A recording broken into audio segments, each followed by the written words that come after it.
Well, I got somebody's goose today. I never would have thought that playing disc golf's like Pokemon. Gotta catch 'em all. So, these events took place at my local course, Eagle's Nest in Van Buren. So, me and my brother Hippie, we show up. We're going to throw us around. Couldn't throw yesterday. It was just monsoon, rain, wind, nasty, nasty. One of the local group, WAFTA, Western Arkansas Flying Disc Association, had a tournament, Clash of the Dam. So we already knew there's going to be discs in the water. So, Bobby, I'm a hero without a cape. I catch 'em all. Well, upon approaching hole one, we walked up on the tee pad. And lo and behold, there on the pad sat three little orphans. I reckon some nice walker had come by and right there on the tee pad sat this here goose. Just sitting there. Old beat up, loved, old reliable goose sitting there with a warrant and a MVP reactor. Now, of course, there's a number on it automatically. You got to do the right thing.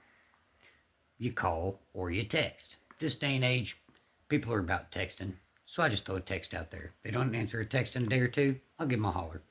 Then I go on the local Facebook groups, post what I found, and do my best due diligence to get them back. So we figured, if I left them there, somebody's going to take them. Some kid show up or somebody didn't know what the deal was, or just a dishonest disc golfer show up and take them.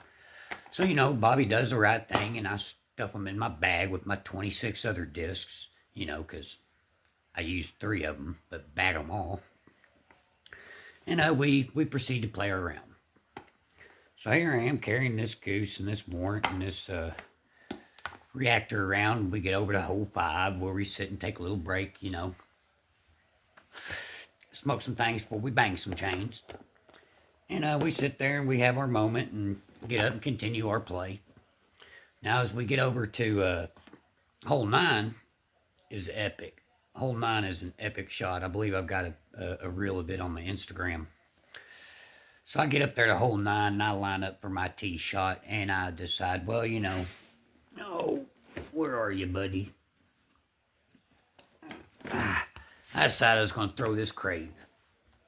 Now, this crave is a disc that's going back to a guy. I knew I'd find it if I threw it, but I'm really liking these 6-speed discs. So I hooked this crave down there, and true to the name, I threw it down too hard, smacked right on the top of the dam. Well, son of a bitch, there goes Bobby's drive. So, I figured, fuck it. Gonna have to go to the drop zone anyways. Might as well hook one down there and see what I can do. So I grabbed the old Reliable, one of my favorite discs, but I hardly use it, and I should use it more. I'm a big fan of the 12-time lines, kind of a Climo fanboy. Take my beautiful, beautiful, beautiful sea line T-bird, put that dude on a dead-ass rope right toward the basket, and because I ain't got no ass and my arm's weak, some bitch shanks right off into the creek. Just goes straight dead damn down, looks like it's going to the basket, and it hooks it on left. Well, hell, Bobby's going to go hunting. So Hippie and I proceed to make our way down there, and as I'm looking for my disc down in the water, there it is, right in the creek. Just beautiful, got ripples flowing on it, majestic looking. So I grabs her up, and on the way out, I'm looking around for others, and I find this here, what do they call this thing? Feedback. Pro Diggy discs. Prodigy, I call it Pro Diggy. I find this Prodigy disc down there and I look at it and I think, oh, well, there ain't no ink on it. Finders, keepers, losers suck for most folks. Not for Bobby. So I know automatically, this is probably my buddy Hunter's because that the morning of, he came by to retrieve an F5 that he'd lost in the water that Bobby had already got out. So I put it in my bag and I'm just thinking, man, this is more work to be done.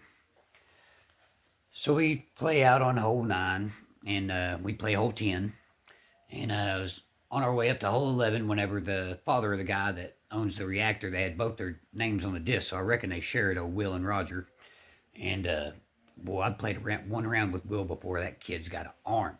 Anyhow, Roger comes down. He retrieves the disc from us. We return it. Feel good about myself, and I know karma's coming my way. So one disc down, only got a few to give back. This one's going back to Hunter, I'm pretty sure, but I'm really hoping it goes unclaimed because I really like the feel of it. Kind of like a CD2. And so we play out on 11. We play out on 12. And we get to hole 13. Hole 13 is in the long position. That means you got to, for a right-hand backhand like me, you've got a pretty good water carry. And then the basket is just, 10 feet, maybe, to the inside of the water line on the left. So I grab my old trusty, rusty, money run PD2. This sucker right here is money. So I pitch this PD2 and I put her out over the water on a pretty flat. I didn't give it enough hyzer like Art to because it was in a headwind. So I thought, well, I don't want to go too flat and keep this sucker booking. Well, she comes in at a good old hook there, does a dog leg and curl splash right off into the drink. I'm thinking, well, hell's bells, man. It ain't but about 10 feet out, Looks like Bobby's getting down to his skivvies again. I'm notorious for getting in the water. So we play through. I get down there. I'm thinking, man, I can't leave that thing out there. Somebody, this tournament's come through. I know people lost discs on this hole. It's infamous for swallowing discs. There's an abyss down there. Something's eating plastic. So I'm walking down there, and Hippie and I look, and we're like, oh, look, there's a disc right here, and there's a disc right here. So, it's not just for the good of Bob. It's for the good of the people. The love of the game. We got to get wet. So, Bobby, what's he do? Luckily, it was a cold day, so I didn't have to get all the way down to my dadgum bikini briefs this time. I got to go down to my long john bottoms. So I skimped down to nothing but my long john bottoms. Get out there, start retrieving. First thing I happen upon is this sweet Captain's Raptor. I'm not supposed to throw a Raptor. I know that, Coach Foster. Coach Foster tells me don't throw a Raptor. Well, Foz, I like a dang Raptor. And for a guy that says not to throw one, you gave me my last one. Just saying that. So I get in there. I get this old Captain's Raptor. I'm looking at it. Oh, yep, got a number on it. That's definitely going back to whoever it belongs to. He still ain't messaged me back yet. Hoping to find him. If anybody knows... Alex Horton, let him know. Bobby Shankson's got his Raptor. So I'm out there and I grab that Raptor and just right out there a little ways more, right on top, a Pro Diggy M2. Well, I wonder whose that could be. Of course, it's Hunter Akins, my buddy. He already told us he threw this out there, so I knew it was him. Every Prodigy disc without a name on it is Hunter's. He's asking to lose these things. So Bobby gets both of those, and I'm getting out there toward mine, and buddy, I'm right at dick deep in the water. It is cold as all get out. And Roger, Will's dad, happened to be looking for some discs he'd seen thrown off in the water. I don't think he'd ever seen anybody get down to his drawers before and crawled out in some wet water. But anyways, I guess that's my story. I got my PD2 back. I ain't letting it go nowhere.